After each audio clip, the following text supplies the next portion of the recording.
This is All Things Nerd Production. What's up, all you nerdy adventurers out there?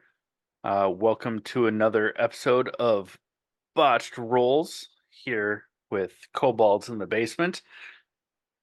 Dave, what is in store this week? This week we're talking about home brewing and not beer, though that's fun too, and I could talk about that for a long time. No, we're talking about home brewing rules, worlds, all that other fun stuff. Fantastic. Uh, I wish I could talk about home brew and beer. Never done it. Can't voice my opinion. I've done it for years. Yeah, I have some friends that do, and sometimes it's delicious, and sometimes I just have to smile and nod. Um, Depending on the friend. Some of them have it down. Yep. So, yeah, let's talk about home brewing. First off, what is it? So home brewing, for those who aren't familiar with the term in tabletop role playing, is creating your own rules, your own adventures, your own settings. It's basically just not taking something out of what's in a published book, is the simplest way to put it. So you create your own campaign. Guess what? You homebrewed it. Oh, yes. You created your own monster. You homebrewed it. Yes. You create your own subclass or your own universe. You homebrewed it. Haven't done that yet. But you're working on something. Yeah, a lot more work than I had realized, but I've also haven't had any good inspiration in a while yet on what I'm homebrewing for campaign two. Why haven't you had good inspiration? There's so much out there. There is. It's just one of those like it The comes to me in world is your oyster. yeah, but it comes to me in like bursts. Like I'll go like 2 months without thinking of anything, and then all of a sudden I have like I write like 10 pages in a weekend. Yeah. The hyper focus. Yeah, the joys of ADD. It happens. Yep. It's there. Yeah. So how would you what are the most simple forms of home brewing that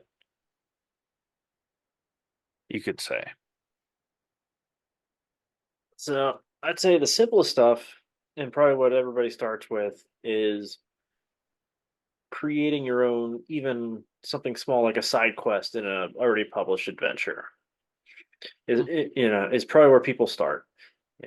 Because when you're a new dungeon master, you don't know all the rules, you don't know how to build a whole world and all the lore behind it.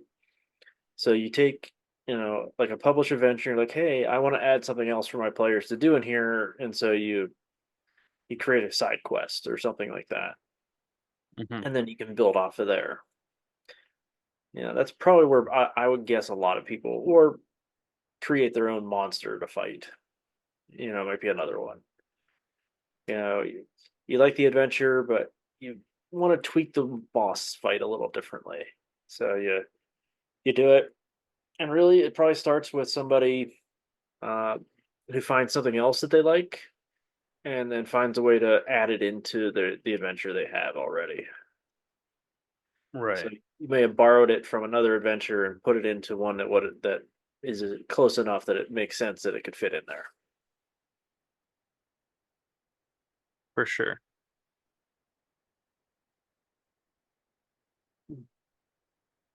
What what was the first thing that you homebrewed? First thing I homebrewed was, uh, it would have been our first real campaign, with where you were one of my players, and I took two adventures that were set in the same city and merged them together to make one bigger campaign idea. That was the start of it. I merged Dragon Heist and Acquisitions Incorporated because they were both set in Waterdeep. Okay. Yeah. Because I thought Dragon Heist has one of the best openings I'd read at the time, where you're just in the bar, and all of a sudden the troll pops out of the hole in the center. Yeah. Yeah. But Acquisitions Incorporated, which is made by the guys from Make Penny Arcade, had some hilarious stuff that I wanted to use. And they were both set in Dragon, Waterdeep, and the Forgotten Realms. So I was like, you could literally just merge them together pretty easily. And Yeah. so that was probably the first thing I did, was like I merged those, and then eventually I spun you guys into that whole pirate side quest, which was all homebrewed. Yeah. Which I think I remember you saying that we spent way more time on that than you expected. Yeah, but it just grew to kept getting bigger and more fun. And I was like, yeah, that you guys are having too much fun with this. Why stop it? Yeah. It that actually inspired one of my first puzzles that I presented you guys with. Um, where it was musically based, uh, which I had a lot of fun doing, and also when you presented it, had a lot of fun figuring out. I remember sitting in front of my computer while we're playing and being like, "Oh, I understand these, but I can't tell you off the top of my head." So I like got up and ran across my room to like sit down on my keyboard and figure out the musical notes to figure out the puzzle. Yep. Which was a ton of fun. And then I don't know if I overcomplicated it on my end because first off, this is my first campaign that I've ever run, and I feel like I've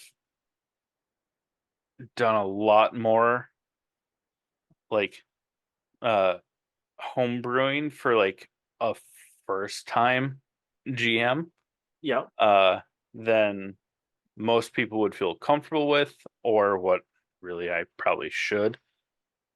Yeah. I Um never recommend like brand new DMs to start with a complete homebrew adventure. yeah. It's There's just so much to a lot more planning than you realize goes into it.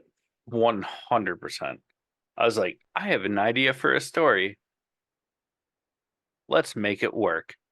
And now I'm like, this is a lot of work. Yep. And you end up Fantastic. yeah, you end up improvising a lot more. Which I've enjoyed. It it has been fun. It's allowed us to kind of work out some fun situations and stuff. And even though it is technically a lot of home brewing, I am borrowing a lot from different things that I've listened to or seen Yeah. um, over multiple campaigns and from different sources. But if you're a first time game manager, uh, be aware. Homebrewing is a lot to chew. Well, yeah, start small. Yeah. Finding a cool battle map and then designing a quick little adventure is real easy. Building a couple side quests or one, a bigger quest, okay. When you're starting to get closer to building campaigns, and you've got a lot more moving parts to manage. Yeah. And then there's the big step after. building the world. which is something that you're working on. Yes. Yeah. I have a lot of people I'm bouncing ideas off of just to help. Uh, and then it's people who one guy you haven't met yet who is actually good friends with our friend our mutual friend Alan. Uh, that way I can bounce stuff off him and none of my players know. Oh no, Alan's involved in this? No. Alan, the friend who introduced me to Alan, is actually involved in this Oh, because he's still in a weekly game with Alan. So, and I've known him for a long time. So I was like, I literally was like working on the history of the world, and I was like, does this make sense? Like, would a society actually do that? Because he's a history professor. okay. I was like, does this kind of progress and events make sense? Yeah. Um, just for a quick pause. When you are talking, do you hear that crackling coming through? No, but I was getting a lag for a little bit. Like you were freezing, like your video was freezing for times. Okay. Um, I'm just gonna stop recording for a second. I'll cut this out. I'll piece the two together. Yeah. But there's like a delayed crackle that comes through when you speak. So I was just wondering if it was happening on your end. But Is it crackle or is it more like a thud?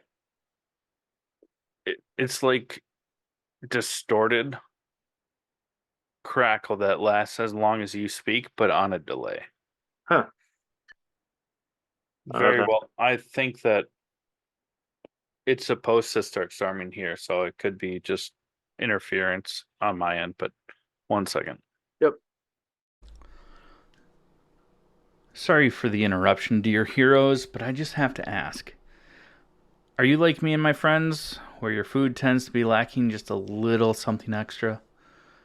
If you are, then look no further than Crybaby Craig's hot sauce to fix all of your spicy and saucy needs. Because this pickled habanero and garlic hot sauce will go on practically anything.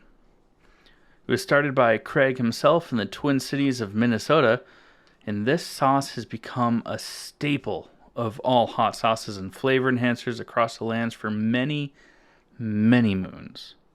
If you don't believe me, go and check out crybabycraigs.com and order yours today to, quite frankly, just better your life. Or at least your taste buds.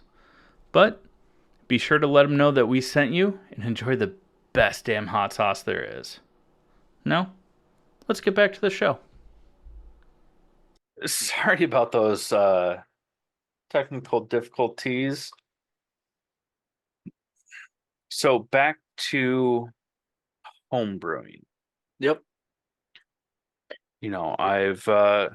I personally have, I mean, kind of making my own campaign out of things. I thought it would be a lot easier being like, I have an understanding of this world, and if I jump far enough into the future, we'll be good.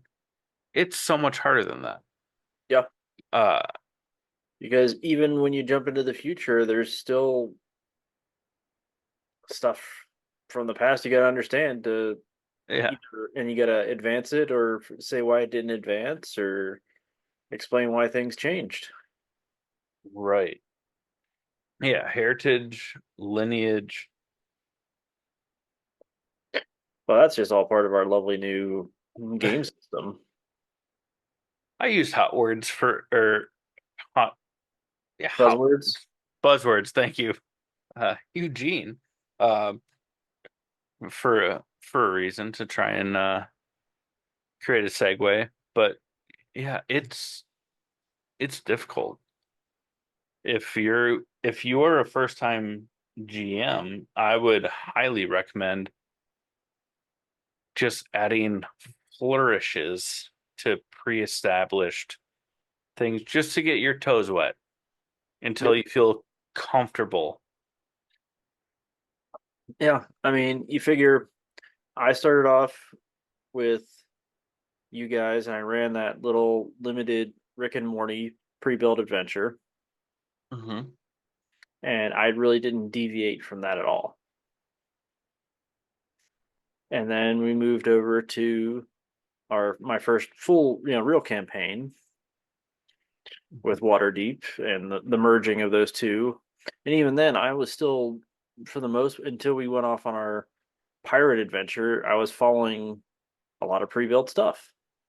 Mm-hmm. I was changing the order around a little bit, and then rescaling some stuff if you guys are hitting it at later level than what it was designed for. But I wasn't changing the maps, changing the story that much.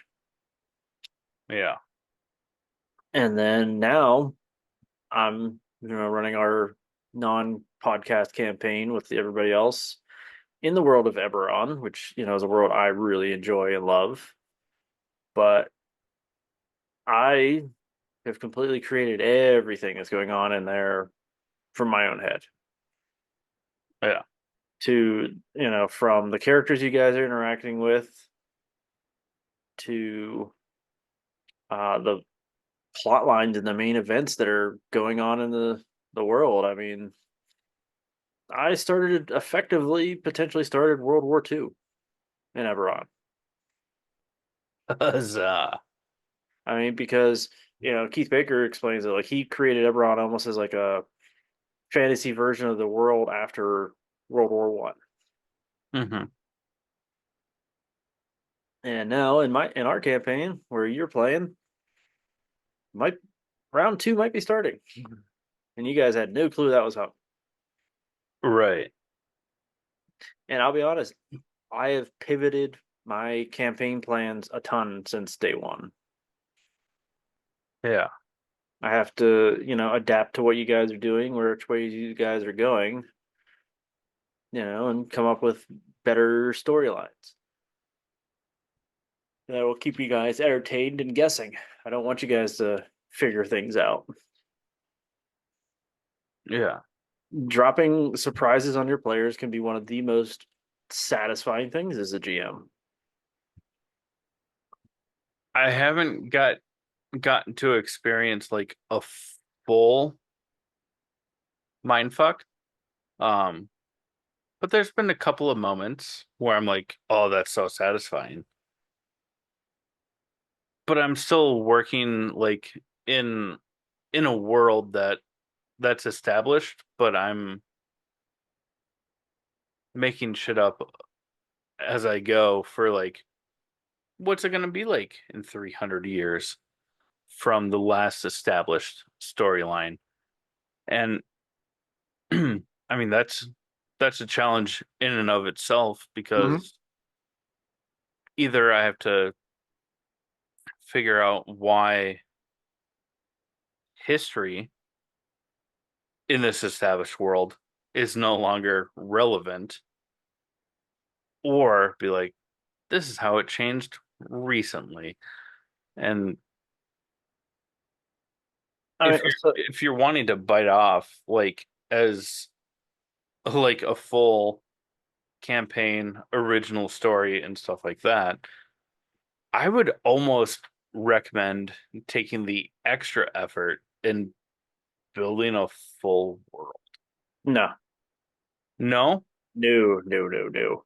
It is so much easier to take a really well written and established world, and then and Eberron is probably the peak of this because it was set up as like, hey, here's how everything is right now. They just came out of a big war, and the creator basically said, you can go do what you want after this. You can have whatever happened, but he gave you so much lore and background and ideas to play with as opposed to trying to come up with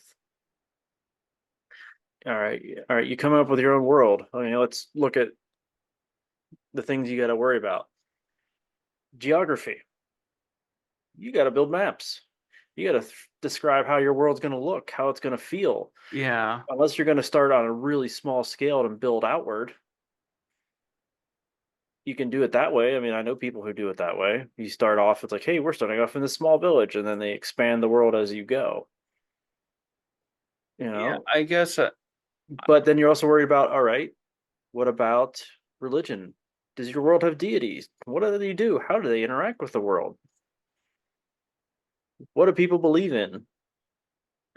Politics. that is a very good point. I just feel like I'm not giving the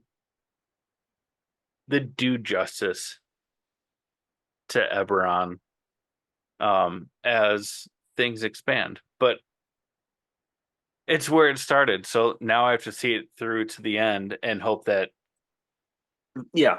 Keith Baker isn't like, screw this dude.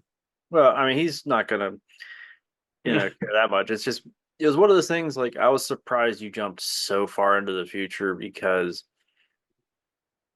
it was like, all right, you wanted the freedom to be able to change things as you saw fit, but I think it would have been easier to take the story you wanted to tell and find where in Eberron it could fit.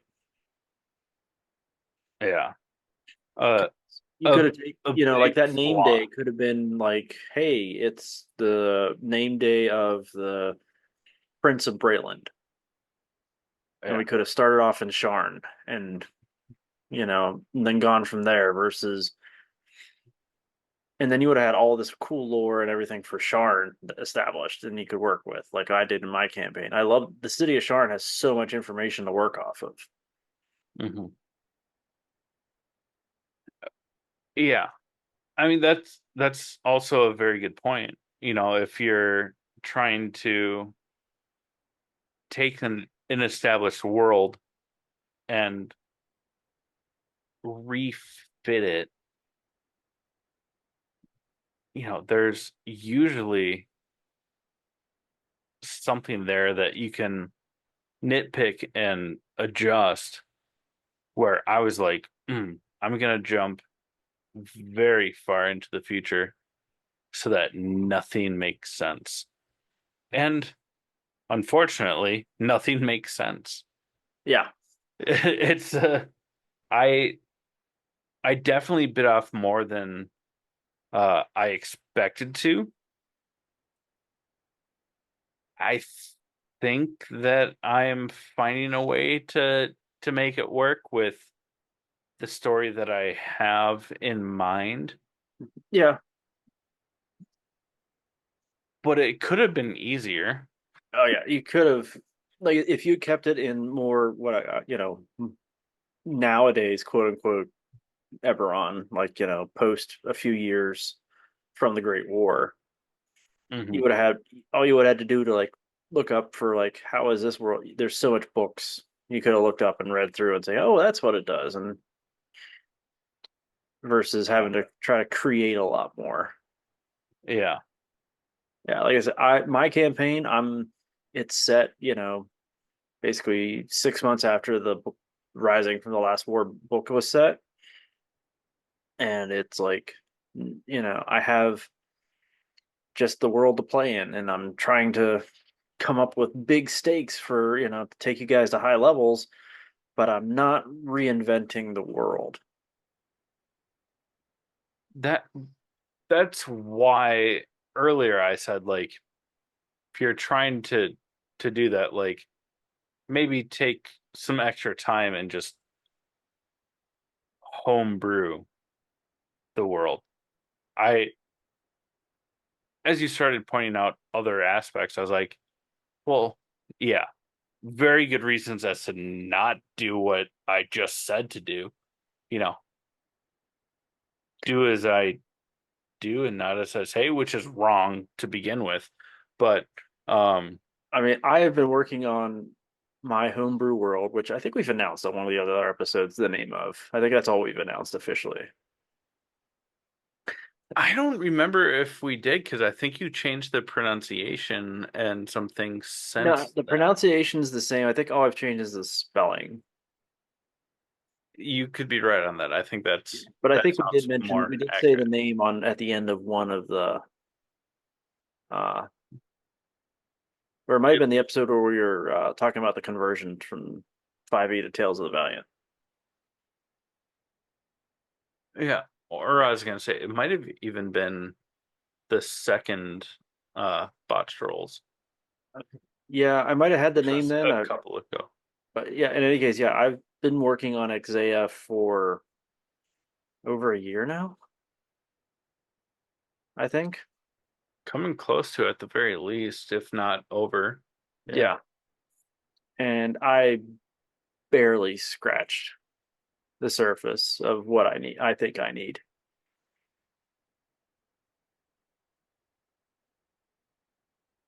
Yeah. And I mean, I've got ideas, I've got a world map built. I've got some nations loosely developed. I've got a little bit of history. I've got a little bit of a pantheon for my deities, but Mhm. I don't think personally, maybe it's just my hyper focus, but I don't think it's fleshed out enough. Uh, but if I compiled it all into pages, I probably got somewhere between 25 and 50 pages worth of material. Yeah.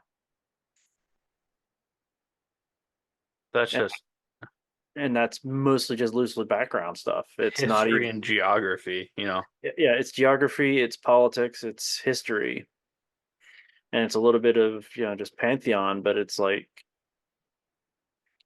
I don't have major characters, like, created yet. I don't have much of anything. I have an idea for what the plot of campaign 2 is going to be. I've recently, I don't know how long ago it was, I came up with a really good twist on I had the idea. It was the same idea, but I came up with a really cool way to twist it and up the stakes even more than they already were.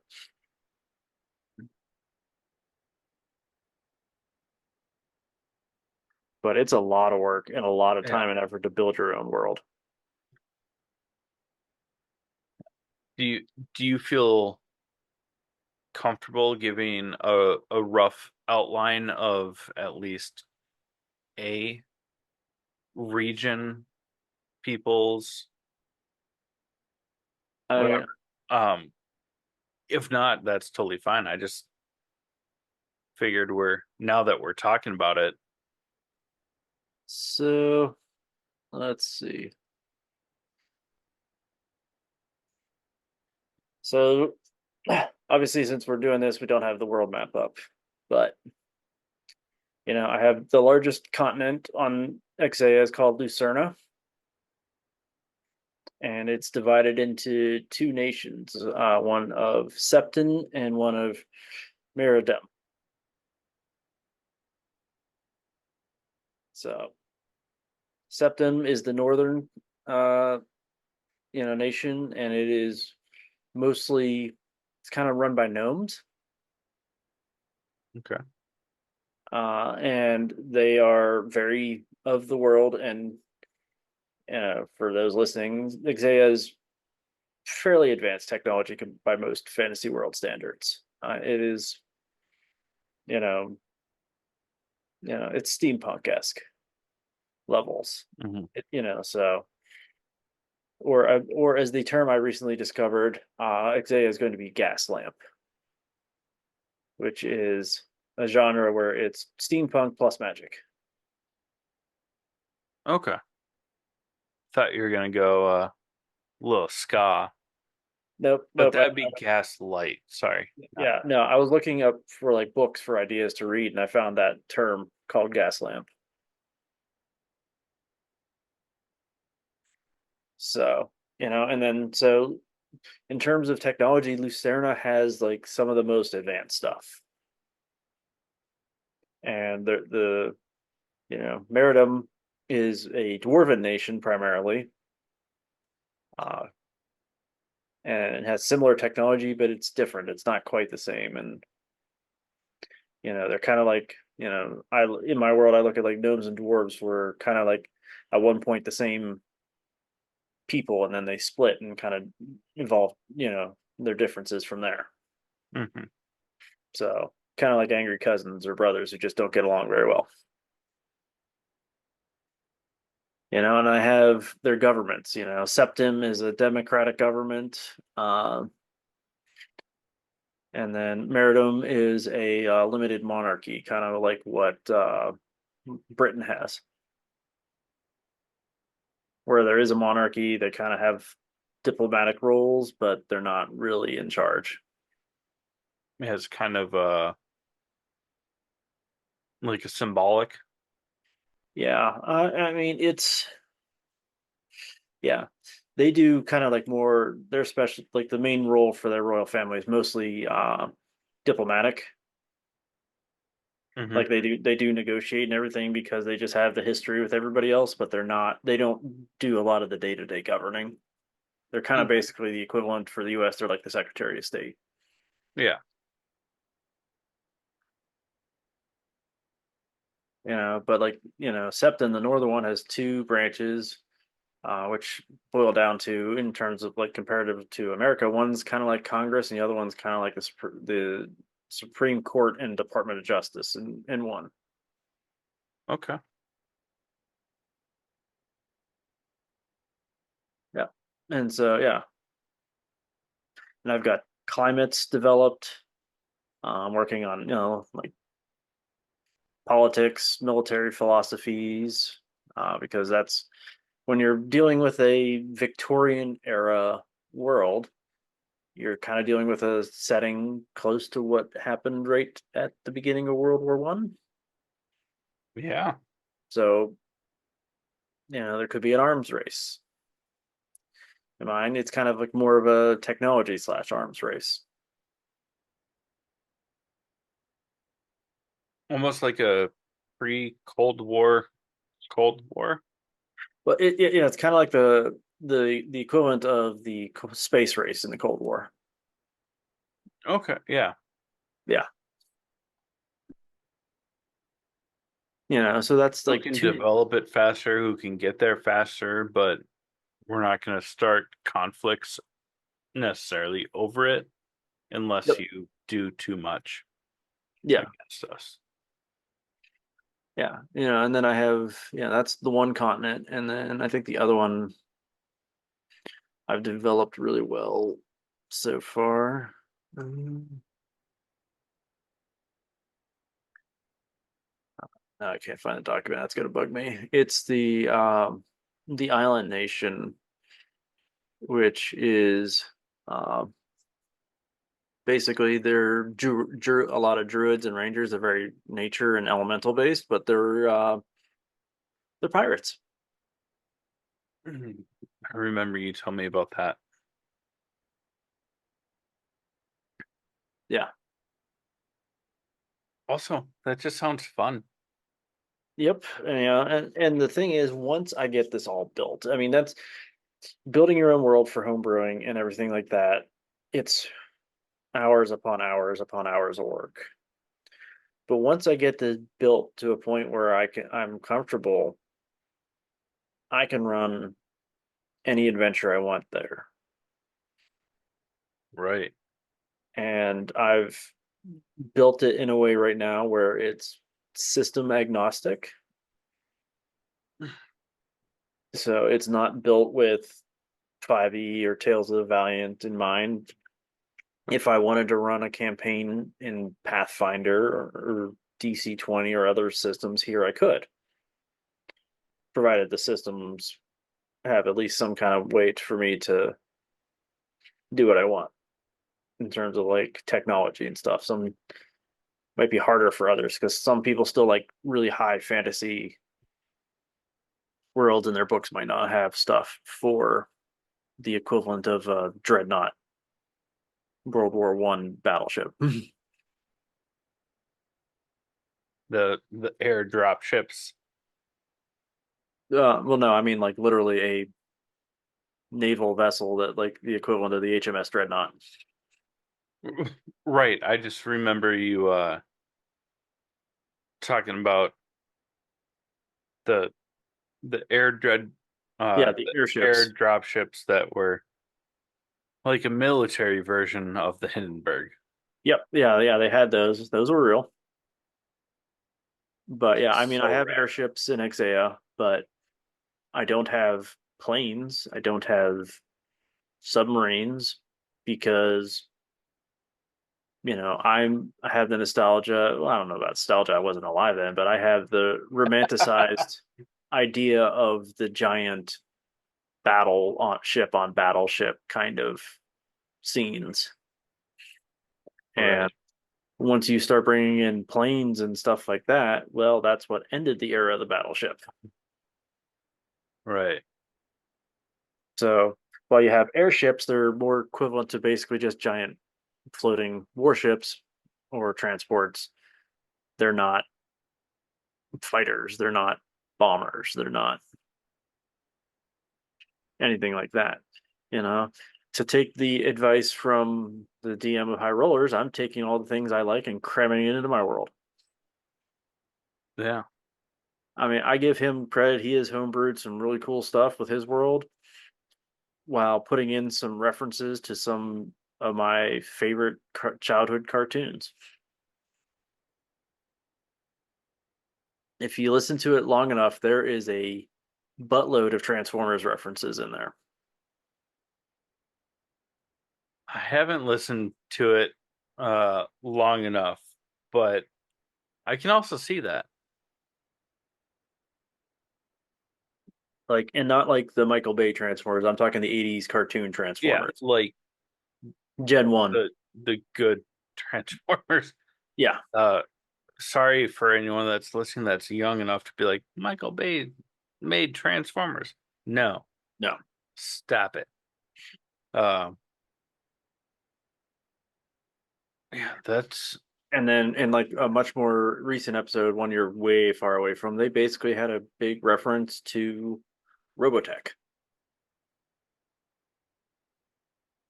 which was an awesome anime from that came out in the '80s, also known as Macross. I'm sorry. I don't know the reference. I never watched that. Uh Everyone can shit all over me for it. It's fine. But I remember when it came out, like it came out roughly early '80s, so to speak. But I can't remember now. I gotta figure out, tell you where it's streaming. It was on Netflix at one point, but I don't know which streaming service has it now. But yeah, I mean, there's all kinds of references to he's putting in all kinds of cool references to stuff from that he still loves from his childhood, and obviously one of his players really loves it because they're in on the whole Transformers thing. Oh, I can't remember who voices it, but I'm assuming it's the Sentry Yep. esque. Uh, Yeah, Rhiannon's character. Also, what an awesome name. Their What? parents nailed it. Oh, The Rhiannon. Fleetwood Mac, uh, Flower Child naming scheme. Yeah, they're Britain. I don't know if Rhiannon's that uncommon over there. You had to take that away from me. I had a reference. Yep. I had a reference. Um, but Yeah. So that's my biggest thing is for homebrewing is if you're going to create your own world, make sure you love it as the GM because if you try to build it for your players, it's going to make you're not going to have as much fun, and then it's not going to be as much fun for everybody else. You've got to enjoy it as much as they do, if not more. I would agree with you have to love it more, right? If you're doing it from scratch like that, it's this is really dumbing it down and taking away the credit of the work and effort that goes into doing it, which is something that I haven't done, but I've put effort into making monsters and adjusting history in a pre-existing world. But to start from scratch, like you have to love it more, right? Like that has to be, it's like writing a novel. It is in a lot of ways. It's like writing a story, or yeah, And not to dumb it down, um, by phrasing it this way because it's so much more, but like having so much effort put into creating a world that you can then write a choose your own adventure mm-hmm. within that. So you have to be 10, 12, 30 steps ahead of what can't happen based on the choices of people that are like, I want to go left. Yep. The that amount of effort is incredible. Yeah, I mean the hard thing is, and the creator of High Rollers, and even uh Brian Murphy over on NADPod, probably ran into when they finished campaign one is, all right, you created this huge world, you ran a massive campaign in it, you set up world ending scenarios. What else can you do there now? How do you how do you top that? uh Campaign 3, NADPOD, welcome back to Bohemia. Yeah. You know? But in all seriousness, like if you write it in a way and the campaign goes in a way to where it is not truly world ending, then you have continuation that you can work off of. Yeah. And that's why I like, and what I'm trying to do with my Eberron campaign with you guys is, I want to have big massive stakes, but I'm at the end of the day, at the end of the campaign, the planet will not be destroyed if you guys fail.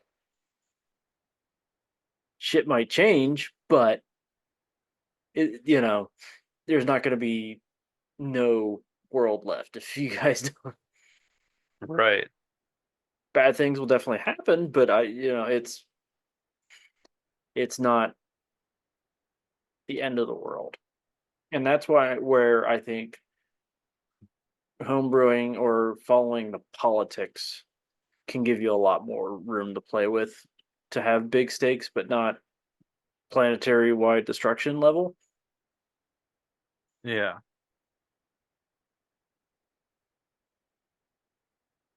Because it gives and takes, like it's like a scale. You can do big things on this side, but something else will come up to where it's not, like you said, like world ending. Sorry. Not total destruction. Yeah. I mean, if you think about it, like, if the last war in Eberron had, I don't know, Karnath conquer everybody, well then okay, you're now in a world, the continent where Karnath is in charge, but the whole planet isn't gone. You still have a lot to work with. Yeah. Yeah, so that's my other advice is, don't try to plan for the end of the world and trying to stop it all the time. It doesn't have to be. You can have big stakes without having to literally save the planet. Right. Start with a continent. Like World War One. You don't even have to Save start Europe. save Europe. I mean, you could even start smaller. Right. It was meant to be sarcastic, but yeah. I mean, you Yeah. could set a campaign into the equivalent of any small internal conflict within even one nation. Right. And if you scale it up right, For it for a still will decent amount of time, your last campaign it was very regional, and then we took to the seas, and then the pirate conflict. But we probably cut it much shorter than what you intended for it to be. But it started much more regional instead of planetary. well, yeah. Well, you never want to start at the planetary scale, Yeah, because then you're starting with your stakes so high that a level 3 character is gonna be like, no thanks, see ya. yeah. Don't want to do that. Yeah, check please. Take me off this planet. Yeah. I'm gonna go home and just wait to see what happens. Yeah, I'll let the level 20 guys figure that out.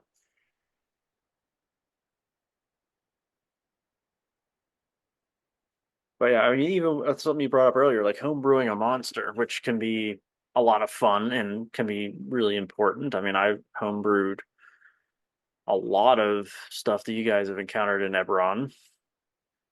Mm-hmm. Uh, and my biggest piece of advice there is, all right, if you want to create your own monster, sure, find another monster that already exists and use it as a guide.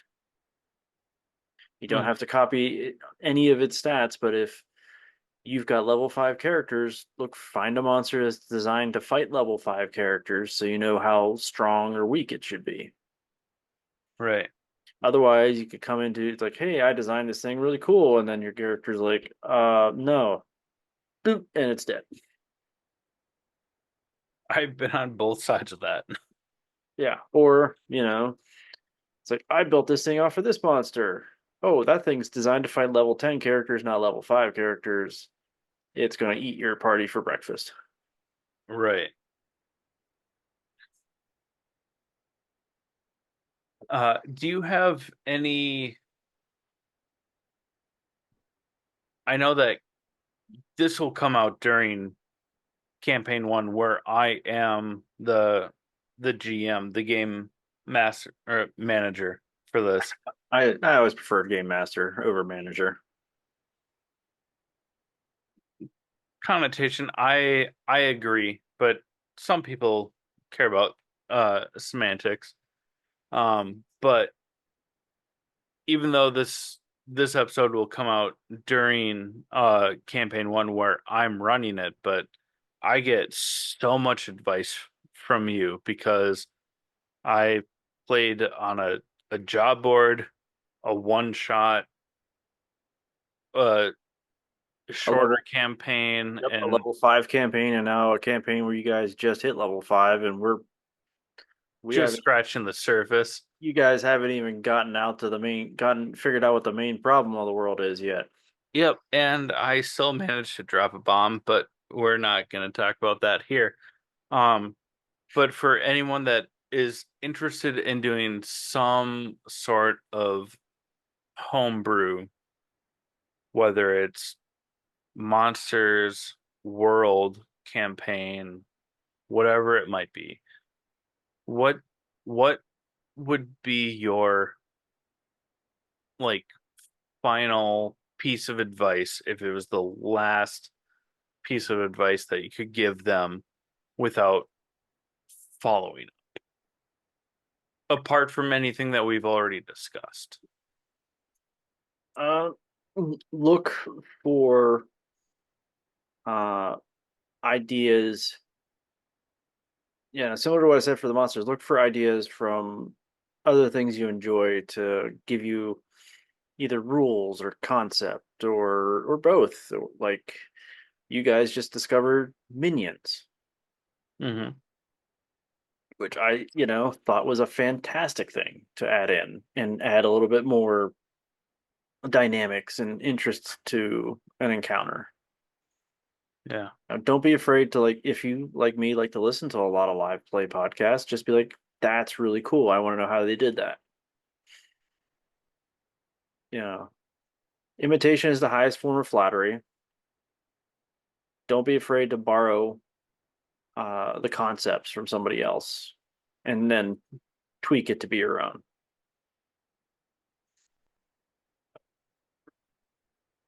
Well said. I like that. Well, for anyone that listened all the way through for this, and if you want to go back and listen to this ad free, or just want to support the show, go to buymeacoffee.com/allthingsnerd. Let us know that it's the Kobolds that sent you, so you can get some ad-free listening and potentially member exclusive merch. Final words, Dave? Have fun. Don't take your world so seriously that you or your game so seriously you worry, if your players don't do what you expect them to do. You got to adapt. You got to go with it. You got to let the dice do what they want, because sometimes that makes the best stories. The dice giveth and the dice taketh. Yeah, and sometimes your characters wander off the beaten path, and you create a side quest based off of that, and it becomes the thing that they enjoy the most. It doesn't. Your campaign should not be set on a set of rails where your players are forced to go down to it. It should be much more natural for them to get there. Absolutely. Well, thank you for listening, and we'll see you soon. Goodbye. Bye.